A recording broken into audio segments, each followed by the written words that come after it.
জনসেবাকে ইবাদত মনে করে আসন্ন ত্রয়োদশ জাতীয় সংসদ নির্বাচনে সুনামগঞ্জ ৫ ছাতক-দুয়ারা বাজার আসন থেকে স্বতন্ত্র প্রার্থী হিসেবে গণসংযোগ শুরু করেছেন ছাতকের বিশিষ্ট ব্যবসায়ী, শিক্ষানুরাগী ও সমাজসেবী ছাতক জাবা মেডিকেল সেন্টারের চেয়ারম্যান আলহাজ জাহাঙ্গীর আলম।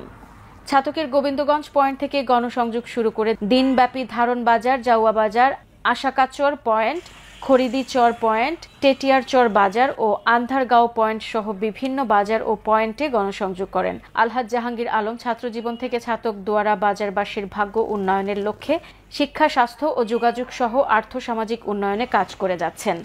তিনি ছাতক-দুয়ারাবাসীর সেবায় নিজেকে উৎসর্গ করতে বিলেতের বিলাসবহুল আরাম আয়েশের জীবনযাপন ছেড়ে মাটি ও মানুষের টানে আর্তমানবতার কল্যাণে কাজ করতে লন্ডন থেকে স্থায়ীভাবে দেশে ফিরে এসেছেন। তার প্রতিষ্ঠিত Jaba medical centre, Jaba Quranic garden, Jaba English and computer learning centre ও নির্মাণাধীন জাবা নার্সিং ইনস্টিটিউট এবং জাবা কিডস একাডেমির মাধ্যমে এলাকার অসহায় মানুষের সেবার পাশাপাশি বেকার ছেলে মেয়েদের প্রশিক্ষণ ও বেকারত্ব দূরীকরণের লক্ষ্যে কাজ করে যাওয়ার পরিকল্পনা রয়েছে। সুষম বন্টনের মাধ্যমে উন্নয়নের কাজকে ছাতক-দুয়ারাকে মডেল উপজেলা হিসেবে গড়ে তোলার অঙ্গীকার করে আগামী জাতীয় সংসদ নির্বাচনে স্বতন্ত্র প্রার্থী হিসেবে নির্বাচনের প্রতিদ্বন্দ্বিতা করতে দেশ বিদেশের সকলের সহযোগিতা ও দোয়া কামনা করেন তিনি।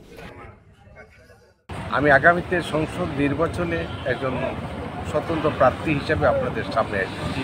আমি আজকে ধারণ, জাউয়া বাজার এবং গোবিন্দগঞ্জ আবার প্রচারণা আমি চালিয়েছি।